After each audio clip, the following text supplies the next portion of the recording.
Cool. Hey everyone, today I'll be doing a review on Tales of Berseria, a game part of the Tales of franchise that serves as a prequel to Tales of Zestiria.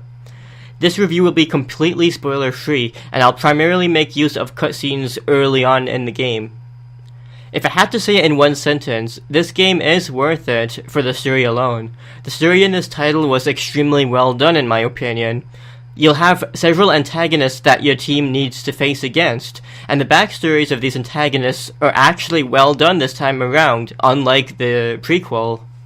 I'd say that the villains in this title are actually so well done to the point where you actually feel sympathetic for a lot of them. Although the main goal of the game is to just take down one particular antagonist, you'll meet many antagonists along the way, as well as many side characters that help you out on the side that aren't the protagonists. The characters in this game actually do have plenty of fun interactions with each other, and I find that they complement each other very nicely. This is one of the Tales of games that has 6 protagonists rather than 8, and I prefer that because it allows for more development of each character. I will address this right now. People like to complain about how the beginning cutscene was censored. There has been a lot of concerns regarding that censored intro. But to be honest, you can just watch the original uncensored cutscene on YouTube very easily. If you don't know what scene was censored, the developers basically made one of the major deaths that happen within the first hour of the game. They make it look less brutal. It is actually a shame that they did that, because just that one scene alone is very significant, and is actually responsible for the events set in motion, but in the end it was their choice. My recommendation, and I'll say it again, is to just YouTube the uncensored scene. It's only uncensored because of violence, it's not because of any sexuality or anything like that. Though it's only within the first hour of the game, I won't even say what the scene contains. And to be honest, those scenes are really more of a prologue to the actual game itself. So I said that the story in this game is pretty good, but what are some downsides of the game? See, the story is very interesting, but only after a certain point. After the first few introductory cutscenes, the beginning third of the game is pretty slow and actually only has world development. Whereas, I find that in the last third of the game, you'll start to get recycled areas, but you'll actually advance the plot very quickly. The plot starts off slow, but it ends up rushing a lot towards the end. And sometimes, multiple antagonists are actually being taken down within just a single dungeon. I find that this game is actually too long because of the poorly made skits. If you don't know, skits in the Tales of franchise are 30 portraits of characters interacting with each other. This game, like many other modern Tales of games, actually has very detailed character portraits, and they have a good amount of expressions for each character. This Tales of game actually probably has the most portraits and expressions compared to all of the other Tales of games. The problem with the skits in this game is that they're far too long and boring. You easily have a dozen of optional skits that each last over 5 minutes long. For some reason, instead of distributing the skits along a dungeon, they actually chose to unlock a whole bunch of skits as soon as you reach save points. So that means when you reach a save point, you might have the option to view 3 or 4 optional skits at once, rather than having them spread throughout the whole dungeon. And the problem is, with these skits, if you're looking for a nice quick joke, you probably won't get it. The old Tales of games had quick skits that went directly to the punchline.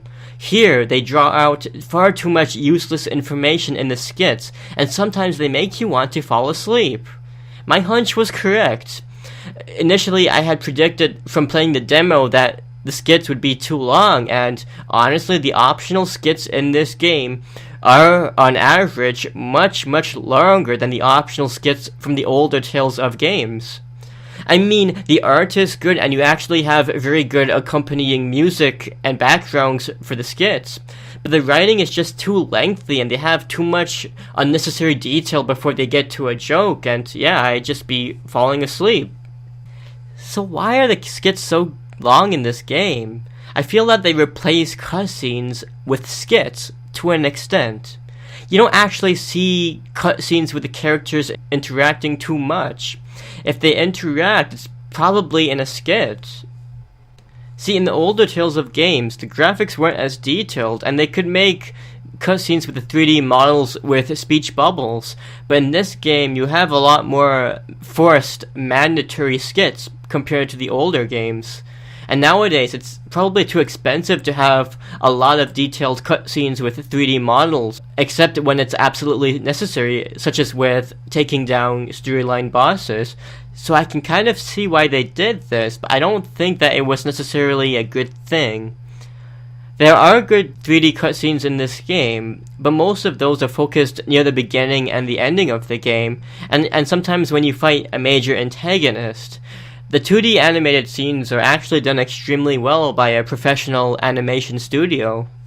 The gameplay, which is the reason why a lot of people like to play the Tales of games, is not fun in this game for me.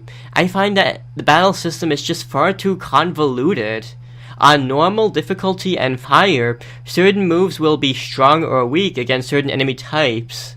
On top of that, each move will have its own elemental affinity, such as like fire, ice, or earth, for example.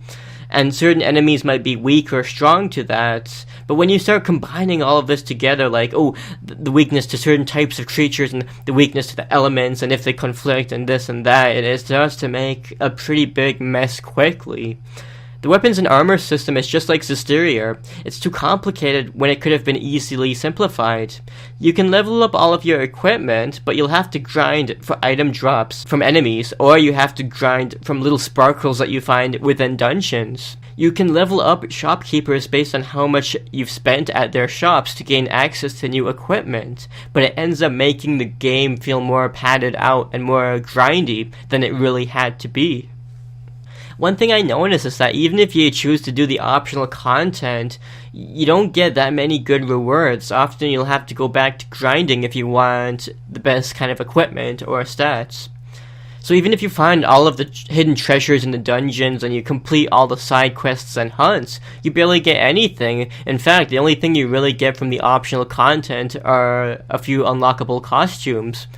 But it's sad because there's barely any unique equipment to find. A lot of the times you'll find multiple variants of the same generic equipment that you'll have to keep farming for and leveling up and all of that.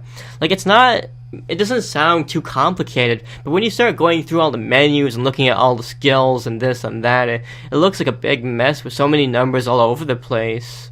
The main content is long, and it'll easily take you 35 to 40 hours if you choose to focus only on the story. There are side quests in this game as well, but I noticed that they are very few in number, such as maybe only 5 big side quests throughout the whole game. Each side quest in this game is long and unmissable, which are positives, but they're not in quantity like you used to see in Vesperia or Zestiria. In Zestiria, for example, you'd have about 40 or 50 side quests, and you'd get a trophy if you did them all. Here, it's nothing like that magnitude at all. You can, instead of having a lot of side quests, you can talk to people within the towns, and they'll have a green bubble over their head to indicate that this is unique voiced dialogue, and they'll add a lot of lore to the game, but otherwise, there's not much you can get out of the side quests.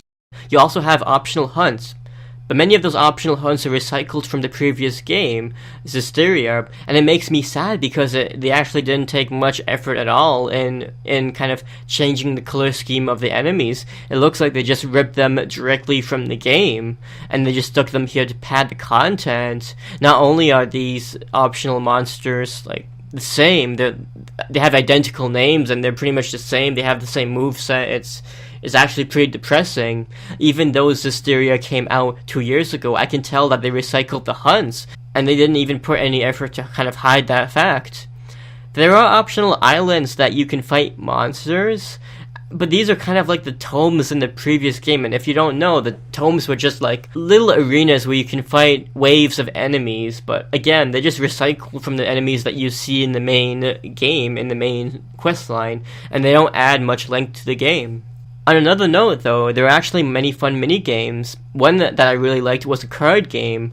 In this card game, I saw many characters from the Tales of franchise that I haven't seen since the turn of the century, like the early 2000s. And I think this one this kind of card game had rules similar to the Japanese card game Koi Koi, but even mini games like this will last you so long. One thing that really depressed me was the fact that the main story's dungeons recycled content directly from Zestiria. One of the dungeons that you need to go through in the game is actually recycled from the post-game dungeon of Zestiria. It's actually like the same dungeon, except the length of the dungeon was reduced. If you actually beat the optional dungeon in Zestiria, you'll be rolling your eyes when you have to trek through this dungeon again. If you look closely, you'll see that many dungeons in this game are actually recycled from the previous game, and you'd see so in the most peculiar places, but it's definitely there. The recycling of content definitely isn't as bad as the transition from Xillia 1 to Xillia 2, but it's still there, and if you actually choose to play Zestiria and Berseria back to back, you'll probably be in for some disappointment. The level design and the dungeon design is just terrible. Most areas look like they designed a small area, such as like a little tunnel or a little chunk of land, and they copy and pasted those together to make a bigger and bigger area. You'll see the same boring winding tunnels, and although the game's not procedurally generated, it looks like it was, because a lot of it looks so generic. There's little to no uniqueness between levels. I keep seeing caves, and caves. Some areas are actually pretty detailed and nice, like the beach area, but otherwise you just have caves and tunnels. The gameplay, combined with the atrocious level design, can really make a person disappointed. If you played the older Tales of games, you'd actually see lots of fun and unique areas, but I noticed that ever since Xillia 1 and 2 and Zestiria, the ball has been dropped on level design. This game, sometimes if you play it for too long, it feels like an annoying trick to go through. It almost feels as bad as Persona Dungeons, but for Persona I can forgive that because it has other gameplay elements to compensate. In my impressions video of the demo, I made a note of the addition of a flying tablet that you can use, like a skateboard, to quickly go through areas. And you unlock this I'm just going to call it a skateboard, you automatically unlock it after about 2/3 or maybe 3/5 into the game. The problem is that it was implemented very poorly. See, after getting the ability to use this board, you cannot use it until you find a green glowing spot within each town and dungeon, even if you already visited that place earlier. So within each dungeon and town, you have to re-unlock the feature of using this board, making it almost worthless. See, the problem is that you'll see the green glowing spot in the dungeon, but you'll have to trek on foot, and sometimes it can be very out of the way, hidden in a really obscure location. Some of them are you can find it right at the entrance, but that's not the case for all of the towns and dungeons. Some of the dungeons later in the game will have puzzles focused on getting to the green point so that you can use the skateboard, but otherwise, why not just implement that only for the dungeons that needed it? Why do that for all of the towns and other earlier dungeons? Either way, I found that the developers took a feature that could have had the potential of being very useful and kind of wrecked it. In the end, I find that the game is definitely worth it if you have extra time. This game is a lot of fun in terms of the culture of the game, and you can see many references to the older Tales of games in this title, but in the end, they usually make a lot of references to the names of places and people. The story is actually really, really amazing, and the ending made me feel very sad, and I think that the story can make a lot of people feel emotional, but sadly, the gameplay is atrocious, and the writing and the skits needed a lot of improvement, I found. This game will definitely get a lot of chuckles out of you, it certainly did for me, but the thing is, it would take a long time to get to those good points. Sometimes, you'd have to go through hours before you see a really good cutscene that would make you laugh. Sometimes I'd listen to music or podcasts while going through the dungeons because of how repetitive the content would be sometimes. It almost sometimes feels like a dungeon crawler, and it shouldn't feel like that. I definitely do think the game is worth a purchase in the end, but I'm still not happy with the state of the Tales of franchise. I really don't see the creativity or the ambition like the older titles. And with the quick release date of this game, compared to the prequel, it's kind of like the quick release dates between Xillia 1 and 2. It kind of feels a little bit like a cash grab. all I can really say is this. I hope that the next Tales of game that they work on, I hope they add a lot of oomph to the level design, and they need to be really careful about how they approach the battle system. Just because you have a whole bunch of menus and stuff doesn't mean that it's an amazing game. Sometimes it can be stressful. Like, let's say you get to a new town. Oh wait, like your inventory is almost full and it's cluttered with items. Now you'll have to spend like 30 minutes like freeing up all the items and distributing skills. 5 and 10 minutes should be enough for that, but like in this game you'll be spending hours customizing your characters. It's really not fun at all. And sadly, although the game does have a really amazing story, not everyone will play these kinds of games just for the story alone. But in the end, they still did put a lot of effort into it, not with the level design, but with the story. I would say that it's worth a purchase even if it's just for the story. If you like the content in this video, please consider giving it a like and subscribing to my channel so that you can be the first to see all of my latest videos.